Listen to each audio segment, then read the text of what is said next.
In the past 7 days, while I was silenced and thrown into basically the equivalent of YouTube jail, I missed a lot of news, but more importantly, I missed the ability to share a lot of news, which forced me, which is very rare out of 365 days. I rarely ever don't check the news and stay up to date for my own personal benefit in order to inform people. But for the past 7 days, I kind of just secluded myself and did man stuff and built out my shed like I talked about in my previous video where I'm intending on suing YouTube. But I missed a lot of great stuff, and now it's all coming to me in one massive wave, and I'm a little bit overwhelmed and kind of scared. This is going to be a bit of a weird video because it could affect this channel. I know, crazy. Wow, who would have thought the Canadian government would try and censor, again, more content creators? But we're going to take a look at this bill C-18 and how the government is actually trying to fight Facebook and Instagram and now Google. It's a bit of an uphill battle, but nonetheless, here we go. Before we get into it, though, I encourage you to give a like and subscribe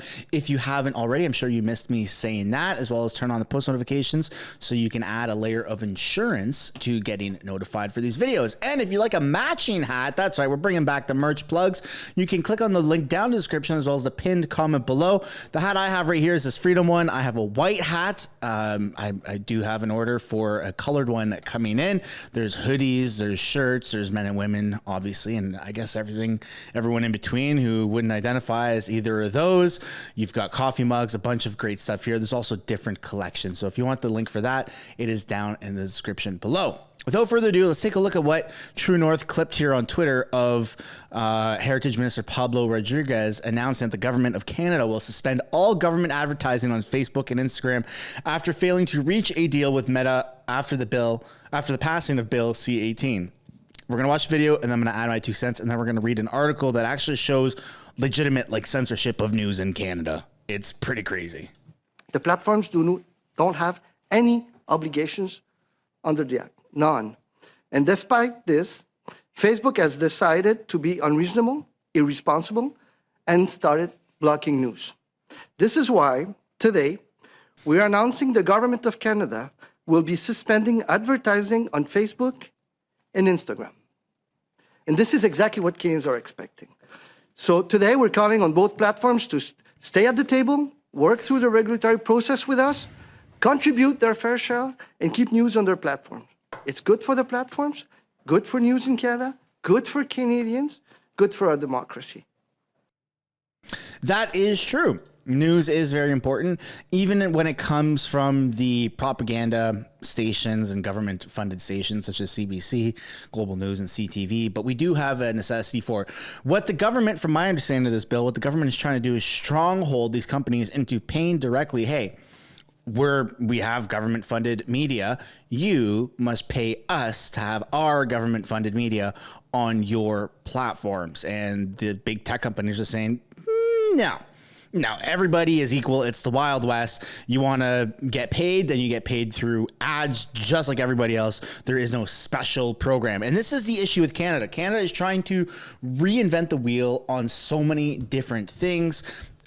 Within our own borders, but also internationally. I mean, Canada's trying to take the whole Ukraine funding of the war by trying to be like the front runners. Like Canada, we're a big country in terms of land, but we've only just passed 40 million people, and we have our own inflationary problems here in this country. So we're not a very rich country. We have rich minerals, but we don't have, 350 million people like America. So I just don't understand why Canada is trying to be the lead changing country on so many things. I mean, we have the most inclusive LGBTQSLI plus rights out of any country in the entire world. Canada is by definition the gayest country in the entire world because we're trying to be extra inclusive. And now we're trying to stick it to these tech companies, these $trillion tech companies, and saying, hey, no, you must pay us. It's like ransom. They're trying to ransom and hold hostage news. Do you think Facebook and Instagram and Google cares about CBC? It's not even less than, it's less than 0.001% of their revenue. It doesn't make any sense. Canada has no leverage on these companies, but they seem to think that they do. Which brings us to, I'm going to skip a little bit into the article. This is what someone saw when they went to CBC News on Instagram. People in Canada can't see this content. In response to Canadian government legislation, news content can't be viewed in Canada. Listen, Canadian government, you can't stronghold, you can't threaten, you can't make these demands of big tech companies.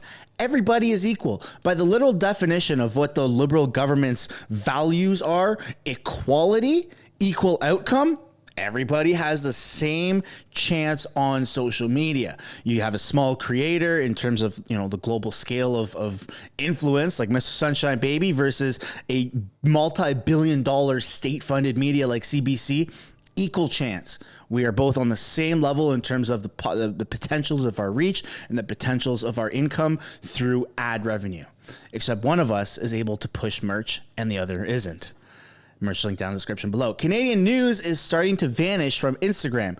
Google is next, which is where it scares me personally because, YouTube is Google. And so if people are already seeing this stuff here, now, granted, this is a state-funded media organization. This isn't a content creator, right? So I don't know how this is going to affect content creators because we cover the news, but it's guised under content creation. So even though I'm sharing news articles and we're talking about the news, there's opinion pieces, it turns into fair use and it gets warped into content creation versus news, which is why I don't appear, which is why other content creators like myself don't appear on Google News and Facebook News. We appear under content creators and we get discovered through shareability and stuff like that. So it's gonna unfortunately we're going to have to see how this plays out. Here's how to find CBC as that happens. Not a very popular thing. No one's saying, hey, where can I find CBC articles? He says as he reads the CBC article. Meta makes good on threats to eliminate some news from platforms in Canada. Google says it will soon follow. On Monday, I got a personal preview of what a future without Canadian news on social media and search engines look like.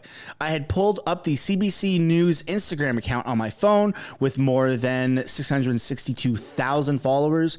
Our main news account offers a daily assortment of posts, video journalism, explainers, and robust conversations in the comments. Interesting. I thought they turned all their comments off.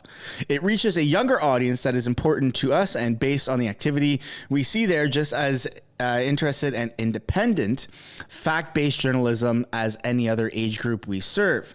As I opened the Instagram app, I caught a momentary glimpse of recent stories we had published to the social media platform, which is owned by Meta, a company also behind Facebook. And this is what appeared: a flashed white screen and all their posts were gone, and it just said censored by Canadian government. It's pretty crazy. So why is this happening? Critics, including Meta and Google, say Bill C-18 is unfair, unworkable, and amounts to a tax on links with no recognition of the traffic or free marketing that tech companies provide to news publishers. The Canadian government and supporting news organizations insists the legislation will ensure fair compensation from tech giants that they say built social media audiences on the backs of their content, then simponed away the majority of digital ad revenue they count on to do journalism. It's a free market, guys.